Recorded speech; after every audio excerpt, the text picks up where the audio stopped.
the season with 24 goals for Manchester United, including 18 in the Premier League, 6 in the Champions League. You were second in the Golden Boot for the English football.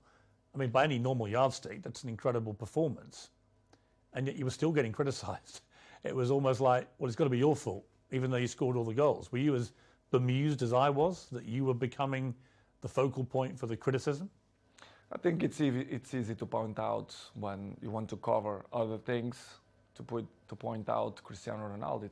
It's easy. Everyone knows that press, they wanna put me in the first page because they know they will sell more, the dressing will be different. And I'm used to live like that because, I was 37, I know and I learn many things.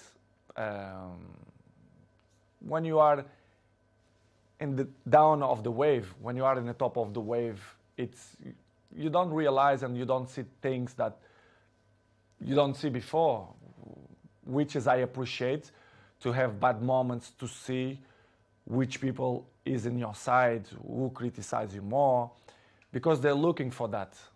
They don't like to see successful people. The people only try to bring negativism.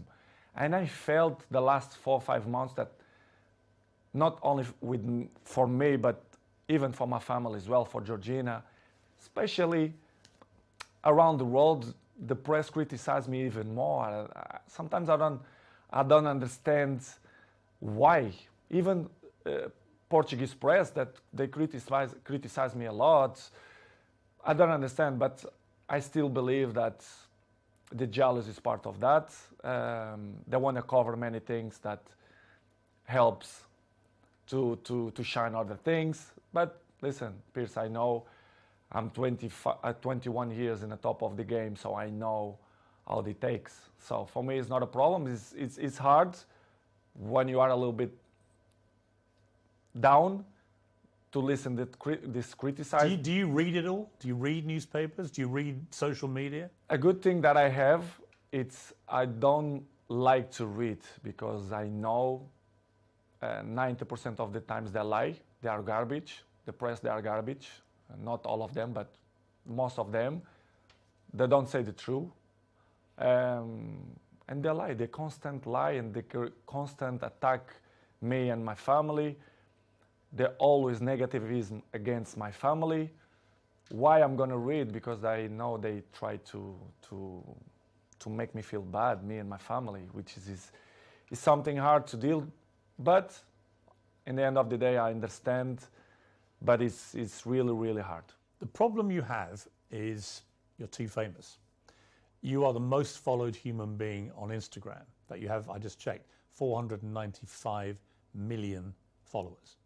I have just under 2 million on Instagram, 8 million on Twitter. So I'm catching you on Twitter slowly, but 400. You're nearly at 500 million followers on Instagram. I mean, that's insane. You're bigger than all the Kardashians put together. It's good. It's good. I feel proud for that. It means a lot for me because it means that people like me too. I'm charismatic. I think why I'm the number one. Sometimes I ask that question to myself. Why me and not another one? Why do you think it is? To be honest, not just only because I play good football, because everyone knows, but I think the rest is relevant. You have to be charismatic. People have to feel some connection with you.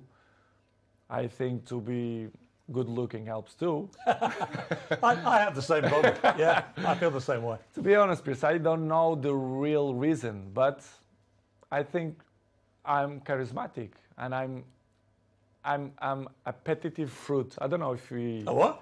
A fruit that people want to bite. Yeah. I don't know how you can say in English. Any particular fruit or? Let's say strawberry.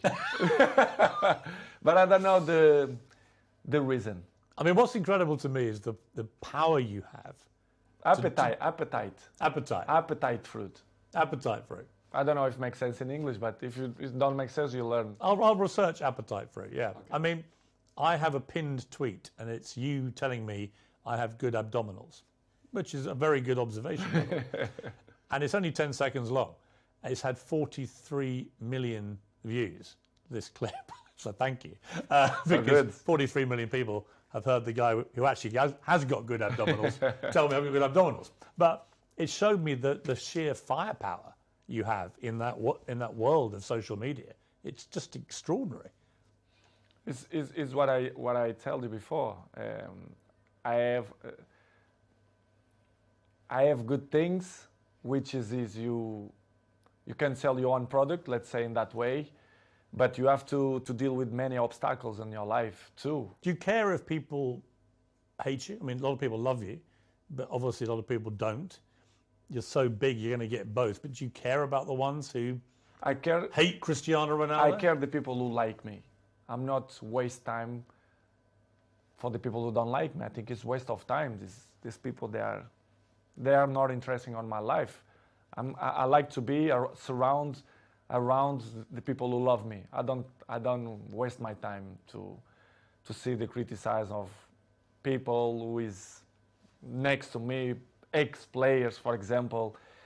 I mean, one of your biggest critics has been, and I'm surprised about this. Me too. Wayne Rooney, for example, who you played with for many years very successfully, and were good friends with him, and yet all this year, 3 or 4 times, he's come out and attacked you in the media.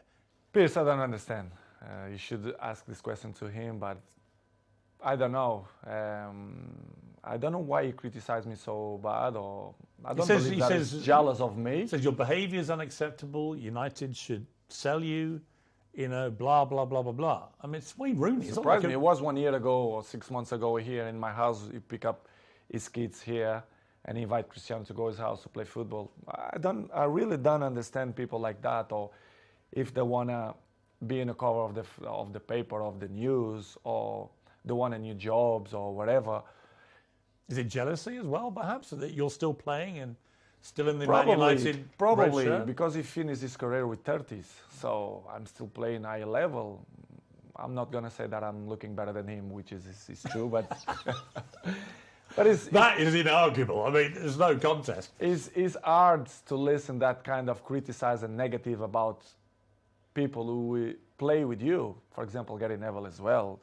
Yeah, I mean, Gary Neville, you blanked him the other day on the pitch, and he looked quite upset, actually, because he obviously likes being your friend, but he's been pretty critical of you as well. People can have his own opinion, but they don't really know what's going on, for example, inside the training ground and Carrington area, or even my life. They should listen not only one point of view, they have to listen my point of view as well, because it's easy to criticize, but if you don't know the whole story, it's easy, you know. But it's, Piers, as I say before, it's part of... Are they still friends of yours, or do you have a line where... They are not my friends. They are colleagues. We play together. They're not coming... We not have a dinner together, for example.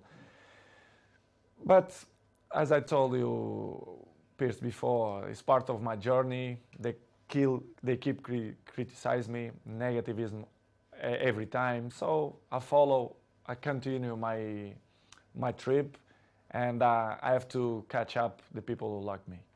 Some of your ex-colleagues have been incredibly supportive. Rio Ferdinand has always got your back. Roy Keane always has your back. Whatever happens, he's always supported you and has continued to do so. Does that mean a lot to you? It means a lot, because I was in the dressing room with them. They are part of my journey in football as well. As I mentioned many times, Roy Keane for me was my best captain ever. Rio Ferdinand helped me a lot. He was my neighbor, I was his neighbor. So very, very good guys.